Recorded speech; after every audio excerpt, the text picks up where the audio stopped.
Welcome to Tucker Carlson. Tonight we are here at the Presidential Palace in Brasilia, Brazil, a city famous to architecture majors the world over, a completely planned city built in the late 1950s as a new federal zone in this sprawling country, Brazil.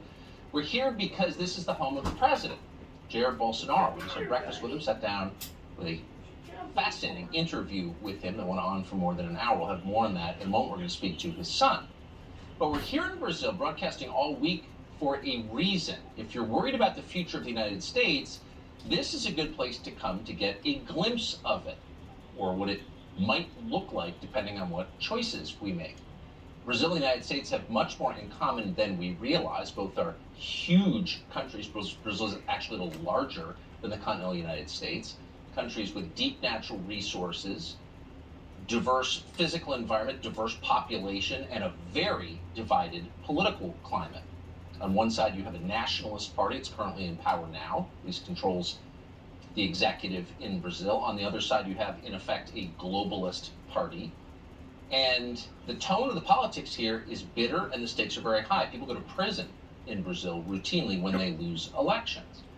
But the reason we're here is to take a look specifically at what China is doing in Brazil. All through Latin America and the Caribbean, and of course, all through Africa, China has effectively become the dominant colonial power, taking over countries mostly through economic deals, trade deals, through the presence of Chinese companies, and then exploiting those countries for their natural resources and effectively controlling their political systems. Brazil is the last pro-American country of any size in Latin America, but it's also the last country resisting China's colonial efforts. And we thought that would be worth watching, considering what's happening in our country and our relationship with China.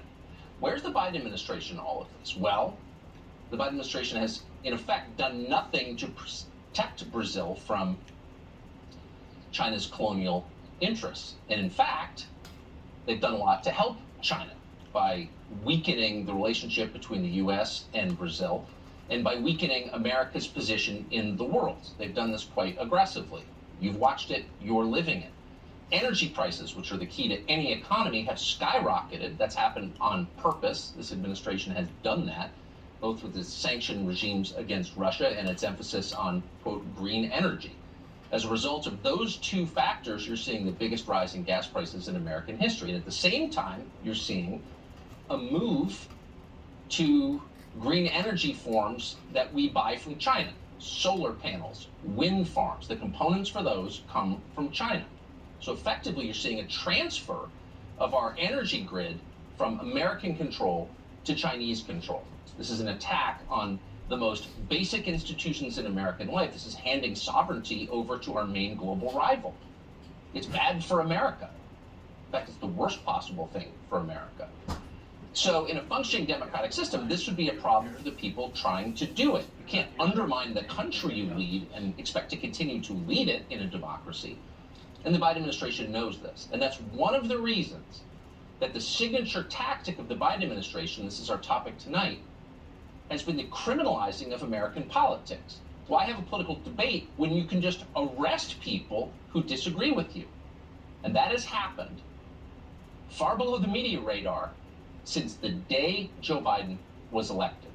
And tonight, to show it, we want to go through a litany, a list of Americans who have been arrested, detained by federal law enforcement on the orders of the Biden administration, not because they committed recognizable crimes, but because they disagreed with the political aims of the Biden administration.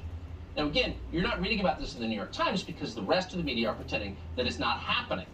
And instead, they're focused on the January 6th committee, which has taken, in fact, a lead role in this effort, rounding up enemies of the state. The entire process is a farce, and that was proved yesterday. If you watched the hearings yesterday, you know how absurd it is.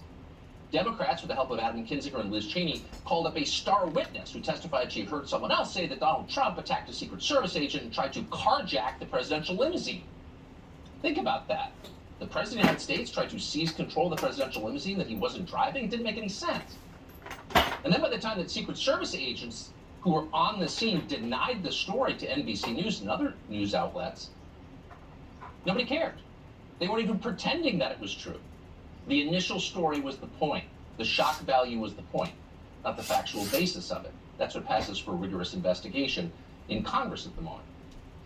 But no media outlet is going to revisit their decision to turn over their airwaves to the January 6th committee, even after yesterday's debacle. It is, in fact, a show trial. It is absurd by definition, and its absurdity is the point. The absurdity of it, the hollowness of it, sends the message. We run the justice system now. You are powerless. And that is the same message the Biden administration has sent to America for the last year and a half with the help of Merrick Garland, the most political attorney general in history. Here's a list of the things they've done, because no one else has assembled it. Here we go. January 27th, 2021, days after Joe Biden's inauguration, the Justice Department arrests a man called Douglas Mackey, known online as Ricky Vaughn. You heard very little about this. Why? Because Douglas Mackey had extremist political views. But under the American system, it doesn't matter if you have unattractive or unpopular views. Your views are protected by the First Amendment. He was arrested for what? A crime? No. For creating internet memes that made fun of Hillary Clinton. But according to the Justice Department, those memes, quote, deprived individuals of their constitutional right to vote. So he went to jail. Then on February 3rd of the same year, 2021, the FBI raids the homes of Russell Taylor and Alan Hostetler. What did they do wrong? Well, they organized a lawful political rally on January 6th. They even had a permit for the rally. Taylor also committed the grave offense of being seen with Roger Stone in the days before January 6th. That's now a crime, too. Not in a free country, but in ours. Then on April 28th, 2021, the Fed seized the cell phones and computers belonging to the president's former lawyer, Rudy Giuliani. That didn't used to be allowed. You can't seize the records of someone's attorney. Those are confidential lawyer-client communications. Now, at the time, we were told that Rudy Giuliani had done something illegal in Ukraine. The walls were closing in. He was never charged with anything like that because it was all fake. But they got his privileged communications anyway.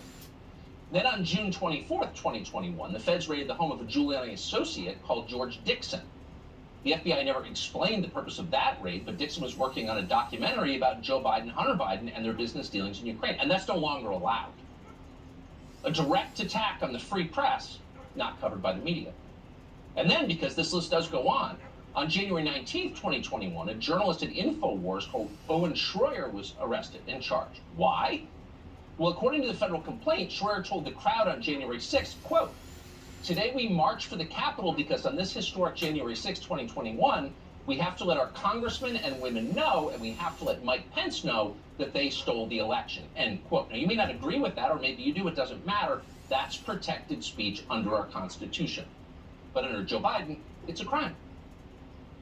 And then on November 6, 2021, the FBI raided the homes of several more journalists who work for Project Veritas, including the organization's founder, James O'Keefe. What did they do wrong? Drug trafficking, human trafficking? No. They reported on a diary written by Joe Biden's daughter, Ashley. And in that diary, Biden's daughter writes, reveals to the rest of us, that Joe Biden showered with her in a way that she described as inappropriate and that she blames for making her sexually compulsive in later life.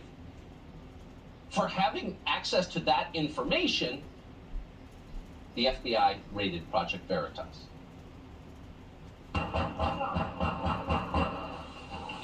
I'm sorry, so what is this regarding? This is a search warrant. Open up.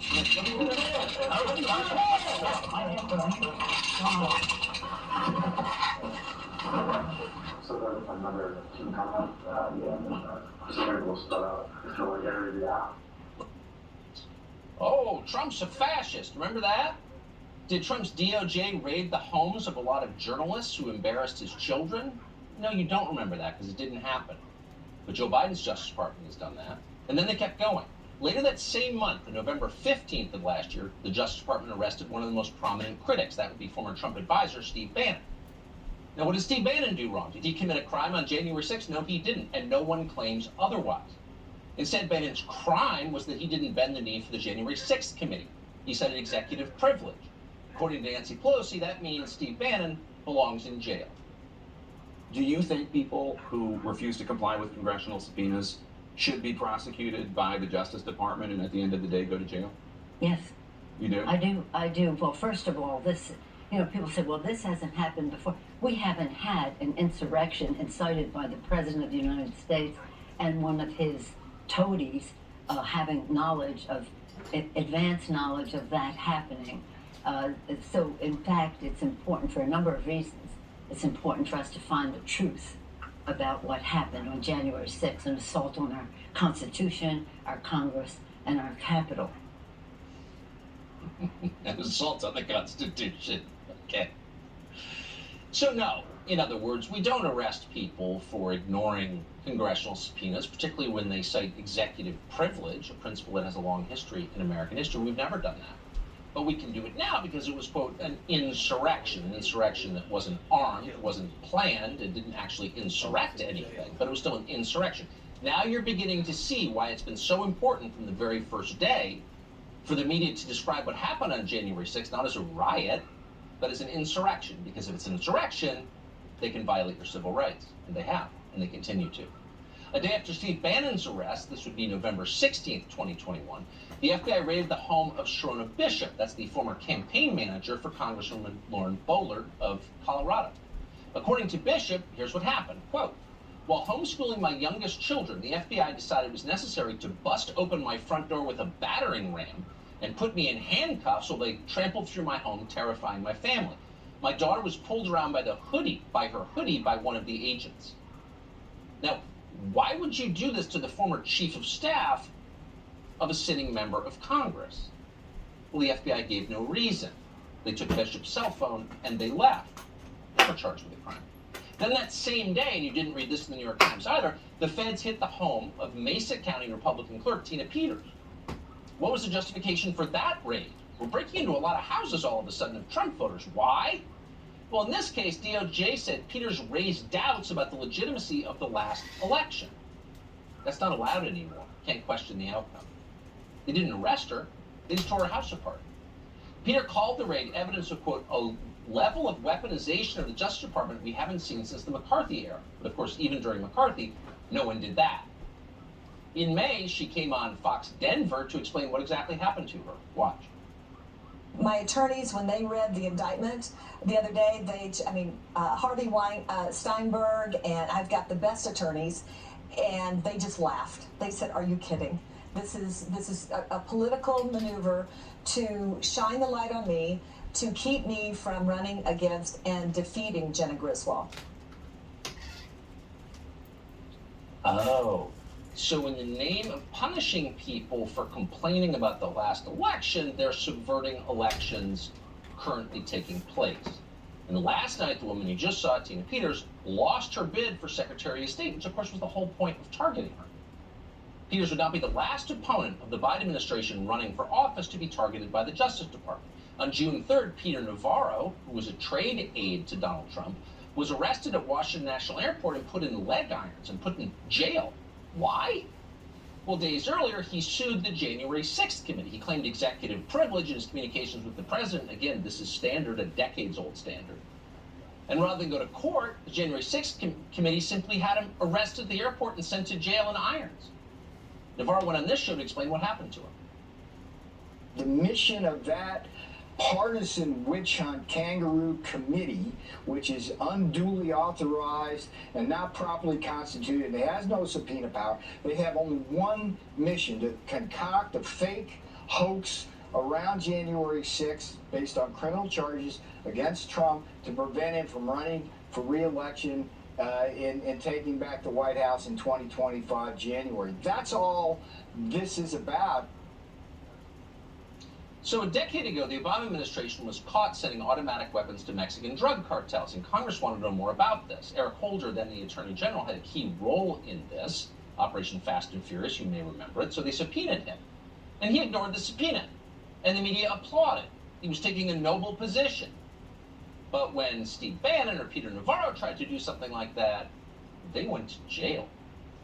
Again, we had this exact same thing happen in public 10 years ago. A federal judge ruled that Holder's privilege claim was not legitimate. And he was still never arrested. But the rules have changed. Why is that? No one in corporate media ever asked that question. Instead, they celebrated Peter Navarro's arrest, a 70-year-old man at an airport. It made their day. He was indicted. And when you're indicted, you're arrested. What Peter Navarro did it was so far out of bounds and so indefensible. This prosecution is really about punishing Navarro based on his blatant disrespect for the congressional subpoena. His blatant disrespect. By the way, there's no constitutional requirement to have respect for anybody in the U.S. government. In fact, in a free country, you're encouraged to disagree. You are a citizen. You have that inherent right, but no more. The media think you should be sent to jail if you show disrespect. And so, of course, with no media to push back against unconstitutional overreach, the Justice Department kept going. Then on June 9th of this year, the FBI arrested a Republican candidate for governor of Michigan. In fact, the candidate who polls show was in the lead. His name is Ryan Kelly. He came on our show to explain what happened next. There was no crime committed, Tucker, no. Never entered the Capitol building, exercising my First Amendment. Those of us that had questions about the 2020 election results, they want to intimidate us and they want to threaten us. Not just me, my family, but my supporters as well. All of us that love America. I think a lot of Americans see right through this, Tucker. They understand what the Democrats are up to, and it's not a big deal to them. They want to know what the government is going to do to actually do the things that are affecting their day-to-day life to bring solutions to our state and to our country. Noticing a pattern here? Speak up against Joe Biden. Dare to organize other people to speak up against Joe Biden. Dare to run for office against Joe Biden.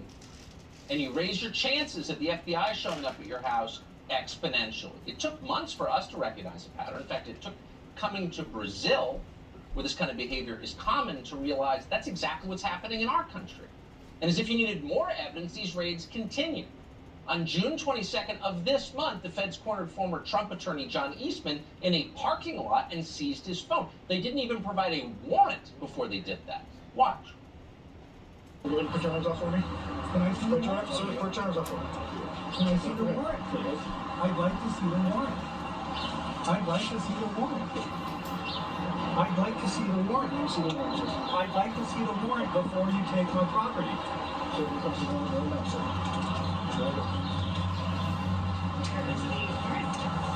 I want you to see that they took my property before providing me with the warrant. I'd like to read the warrant.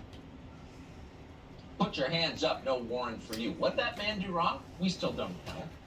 But again, is if you need more evidence that this is a pattern, that nobody is doing anything to stop. In fact, some Republicans in Washington are abetting it and encouraging it. There's this. A day after that was shot, June 23rd, last week, the FBI searched the home of former Trump DOJ official Jeff Clark. Again, there's no suggestion he committed any crime of anything, that he did anything wrong. What he did was say things that Joe Biden and Joe Biden's Justice Department didn't like, so he was hauled out of his home in his pajamas for maximum public humiliation. At one point, 12 agents and 2 Fairfax County police officers went into my house, searched it for 3.5 hours. They even brought along something, Tucker, I've never seen before or heard of, a electronic sniffing dog. And they took all of the electronics from my house.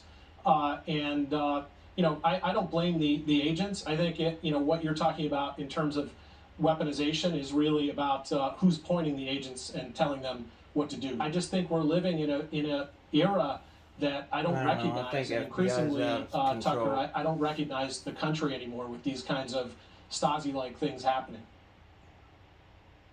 I don't blame the agents, he says. Well, he's a bigger man than we are, because we do blame the agents. We're the agents who will resign their jobs before participating in the destruction of the U.S. Constitution. We should see them, any of them. Is anyone else noticing this? No. And no one's saying a word. And because no one is, right away. Abuses of power escalate.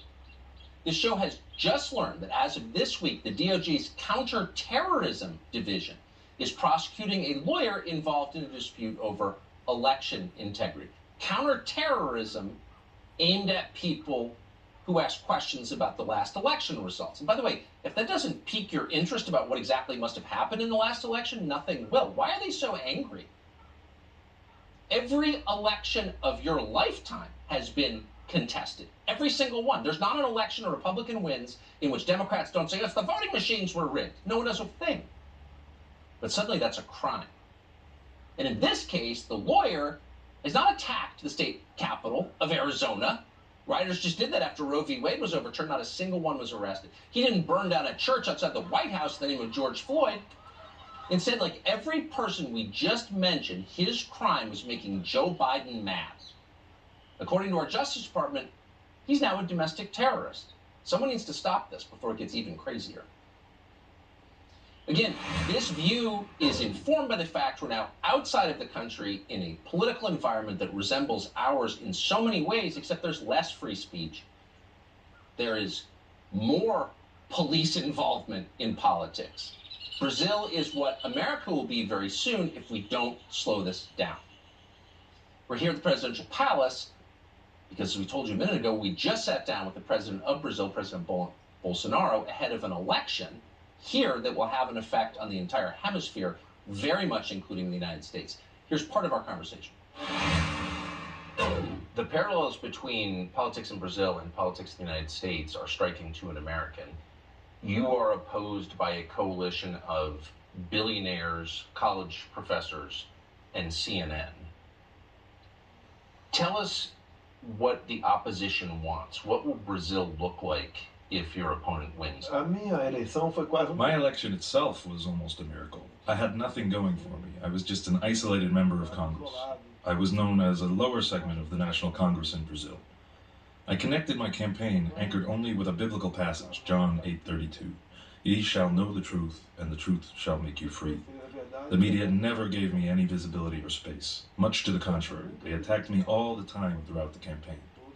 If the left wing does come back to power, in my view, they'll never leave power, and this country will follow the same path as Venezuela, Argentina, Chile, Colombia.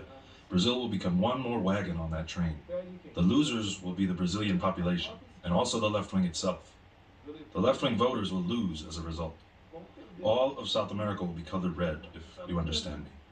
And in my view, the United States will become virtually an isolated country in the world.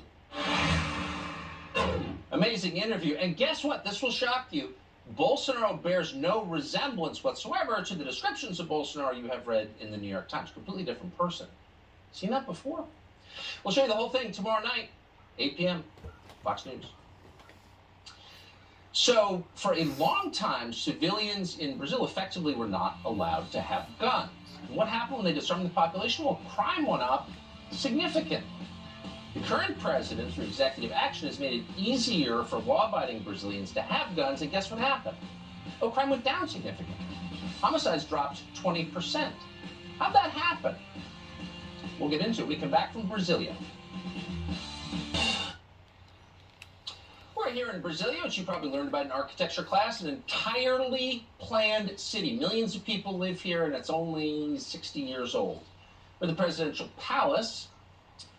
Peacocks and ostriches wandering around the grounds. The building you see behind us is the place where we interviewed just about an hour ago the President Bolsonaro of Brazil. So one of the things we talked about was the crime rate here. Brazil is famously dangerous in its cities, and until recently was one of the world's most dangerous places. In 2017, the country recorded its highest homicide rate in history. Then, when he took office, and 2 years later, Bolsonaro did something that in the United States he would have been criticized very strongly for on CNN. He loosened Brazil's gun restrictions.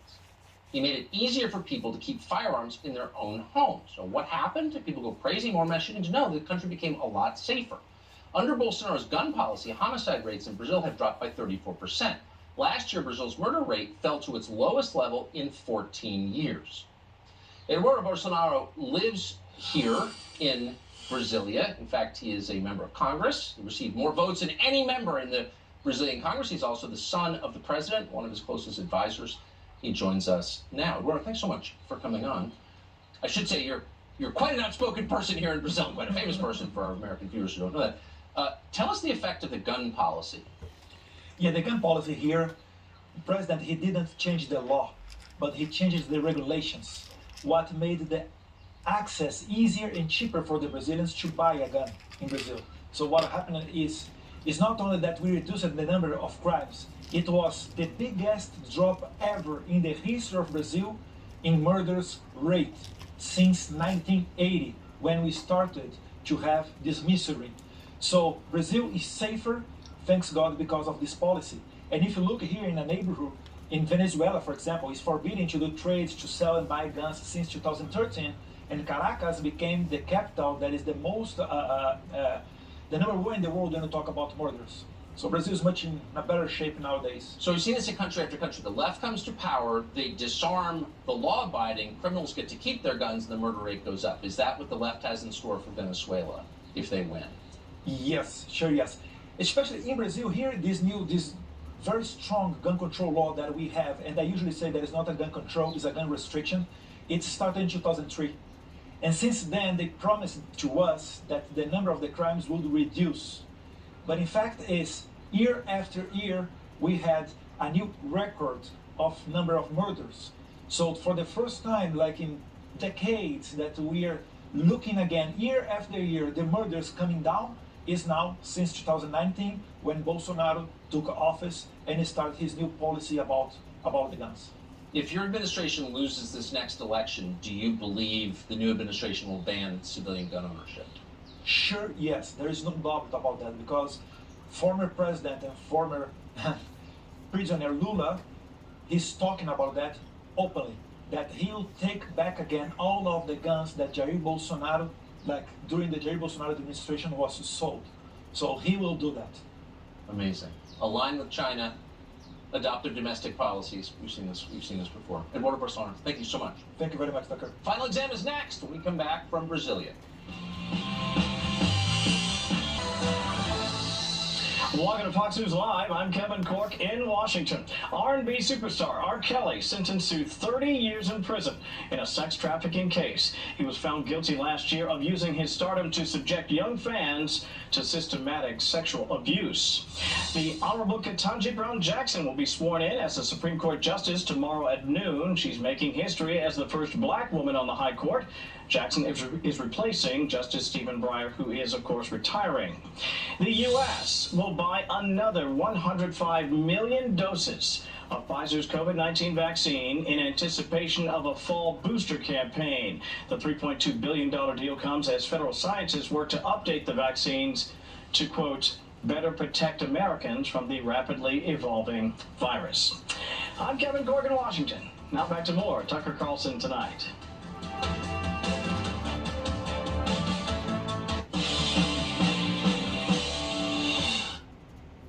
Welcome back from Brasilia. Before we left our beloved country, to which we will return, we presided over an epic face-off on Final Exam. Unfortunately, we never broadcast it because of breaking news, but we're bringing it to you now by popular demand. Here it is.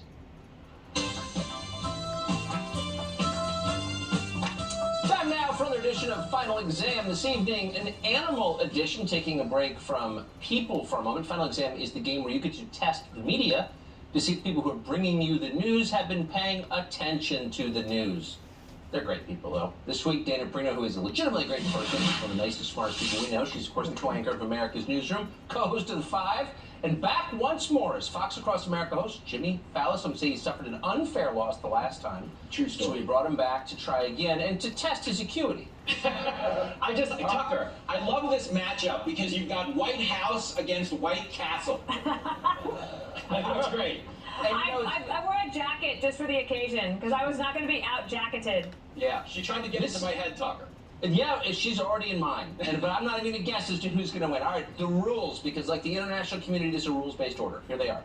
Hands on buzzers. I ask the questions. First person to buzz in gets to answer. You have to wait until I finish asking the question. If you don't, you lose. Every correct answer is worth 8 points. You get it wrong, you lose a point. Best of 5 wins. All questions this evening are multiple choice. Are you ready? Let's get them. All right, question 1. A bloodhound was the unexpected winner of this year's Westminster Kennel Club Dog Show. He was first in breed to win the event's 145-year history. What was this bloodhound's name? Was it A, Walter, B, Sherlock, or C, Trumpet? Bam, Jimmy. I'm on this. It was C, Trumpet, Tucker. Come on. So I would have guessed Sherlock because bloodhound, but we'll find out. He cheated by watching my One More Thing tonight. Stop it! Stop watching your show. The nerve of this guy giving me ratings. Let's see if you're right. For the end to of the that tape. question. Announce that at the 146th annual Westminster Kennel Club Dog Show, the Best in Show winner is the Bloodhound. Trumpet. Yes, Dana Perino. Best in Show. Beautiful. You did, in fact, watch Dana's show. We know that Dana watched Dana's show, so it looks like speed was the key to that one. Okay, question 2. The next video is legitimately unbelievable. It shows an Australian man face-to-face with an angry crocodile. The croc lunges at him, but the man is able to fend this animal off, this enormous reptile, with a weapon. Was the weapon A, an umbrella, B, a frying pan, or C, a fire extinguisher? Oh, Perino. Umbrella. Dana Perino. It was the frying pan. B. A dude with a frying pan. Are you sure? Who's this Australian dude walking around with a flying No, pan? this is why you watch one more thing on the 5. Okay, all right. The 5 is the answer. This why your ratings are so high. Okay, to the tape. Oh! Smack that on the nose. Wow! You knew it. I did not. You didn't see this? I have not, for the record. Wow, look at that. And then, Jimmy, a little known fact about this is that he went back upstairs at the bread and breakfast, and he made the breakfast in the pan. Oh, no. The Yelp reviews are phenomenal. Yes, That makes it incredible. That's like the pan that can do anything. I never would have thought about this, Tucker, because once on the subway, I repelled 2 muggers by offering tickets to The View, and they ran away. So I wouldn't have went frying pan, but fine. I'll concede that it works every time. Oh, pretty good. All right. Question 3. So villagers in Cambodia just caught what is believed to be the biggest freshwater fish ever brought to hand. The fish weighs 666 pounds. This is almost a trick question. I know the answer. What kind of fish is it? Is it A sturgeon? Is it B, a catfish? Is it C, a stingray? Dana! Stingray. C. How interesting that you guessed stingray. Huh, because it's always a catfish. Is Dana right? Is it a stingray? Whoa.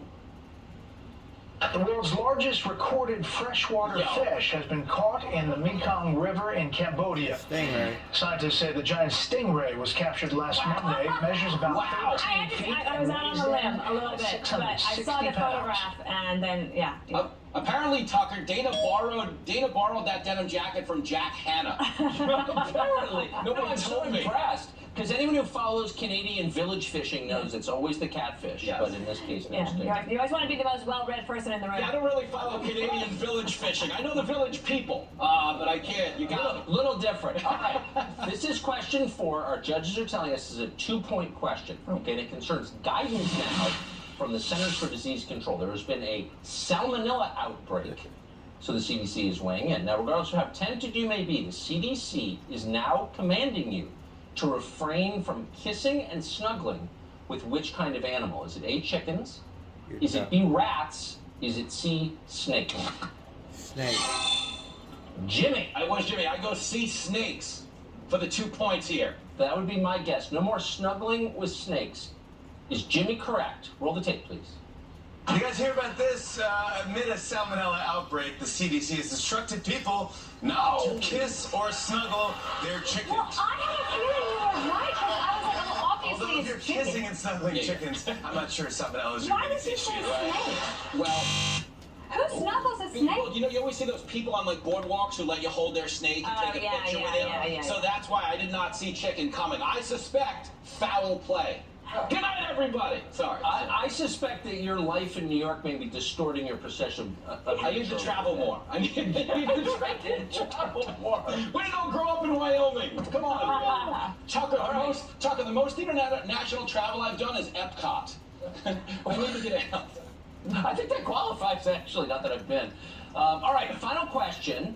This is a multiple choice as well, and it concerns a man in Michigan. Now, this man was chased by police for speeding, and it turns out he had an exotic animal in the passenger seat with him. Now, he's pleading with the police to give this animal back. He calls the animal Karen, and he says, we're quoting, "She is literally like my child." Oh. What kind of animal is this Michigan man's child, Karen?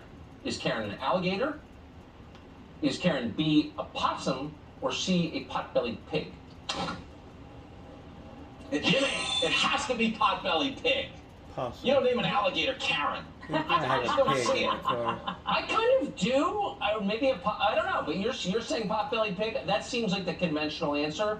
That seems like the wise choice. Let's see if you're correct. The man is arrested after a high-speed chase with his pet alligator locked in the come Now on. he is pleading to get his gator back. The Oakland County man allegedly led police on a chase earlier this month. Karen riding shoddy with sheriff's deputies trying to pull him over for speeding. That is All unbelievable. right. Well, our judges are telling me the totals are Dana 2, Jimmy -2. Oh, come on! Conclusively answer the question whether the last game was stolen from you. But it doesn't mean you're a bad person. You're a good person, too. I mean, thank you for joining us. Dana, you're a great person, and you're the winner of our coveted creepy porn lawyer mug, which is going to be FedExed to you immediately. May you Tucker, I have forever to say, watch over your I coffee. have the last time I won, I have the mug with your face on it. It's in the guest room, and somebody came in this last weekend, and they said, "What is that?" And I said, "Oh, I won." Listen. Who's staying at your house, Dana? It sounds like they weren't impressed. And for the record, I'm glad I lost. I was told if I beat Dana, I was never working on this channel again. No, it's totally true. That's exactly right. It was a I may never work again, and then when they see this jacket. Thank you, Tucker. Thank you both. Thank Dana you. and Jimmy. Bye-bye. Fantastic. Good night. That's it for Final Exam this evening. Tune in next time to see if you can beat the news experts at the news. Alligator, not potbelly pig. Be right back.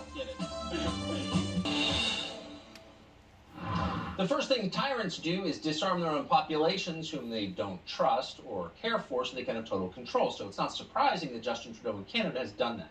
He's banned firearms. Why is this happening, and why is no one saying anything? Well, for a new episode of Tucker Carlson Today, we spoke to Canadian hockey legend Theo Fleury about Justin Trudeau, and he explained just how bad it is right now in Canada.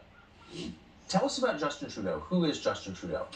He is the worst of the worst that Canada has to offer. He has no substance. He has no soul. He doesn't care about humanity. He only cares about himself and power, right?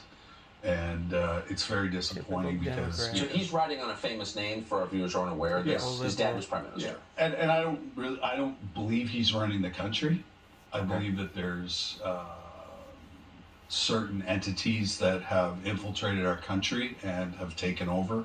I believe he's being blackmailed by these entities. And Can I ask you to pause right there? And I want to play a clip from him that suggests maybe the identity of one of these entities. It's number 5.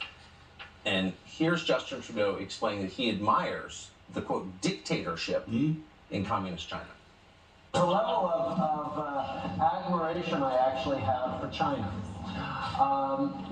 Because their basic dictatorship is allowing them to actually turn their economy around on a dime. So you don't often hear politicians admit in public that they admire, quote, the dictatorship in China. He just said that. Yeah, and that's been the narrative the whole entire way. And actions speak louder than words, Tucker, right? And what we're seeing now is that clip is now being played out in Canada. He wants to be a dictator. He wants to have full control of everything that we do, right? But from a psychological perspective, if you dig into Justin Trudeau's history, he's a very traumatized human being that has done absolutely zero work on himself. Huh. In what sense is he traumatized? Well, look at his life as a child. He hung around with communists his whole entire childhood, right? So, in the field of psychology, we know that there's a reason for the behavior, and that behavior is a learned behavior from childhood. So he learned about all this stuff as a child, and so as he's coming up, as an adult, and then now, he's in a position of power, that's what happens. You can watch the whole episode on Tucker Carlson Today, 7 a.m. tomorrow morning on Fox Nation. By the way, it's Theo Fleury's birthday today. Good man. Happy birthday. More from Brazil next. For us tonight, we are back from Brazil tomorrow with our entire interview with the president of this country, Jair Bolsonaro. We spent a great part of the day with him here in the capital. Amazing conversation. Really telling. Of course, we'll be back tomorrow night, 8 p.m. The show that's the sworn enemy of lying, pomposity, smugness, and groupthink. Have the best night with the ones you love. See you then.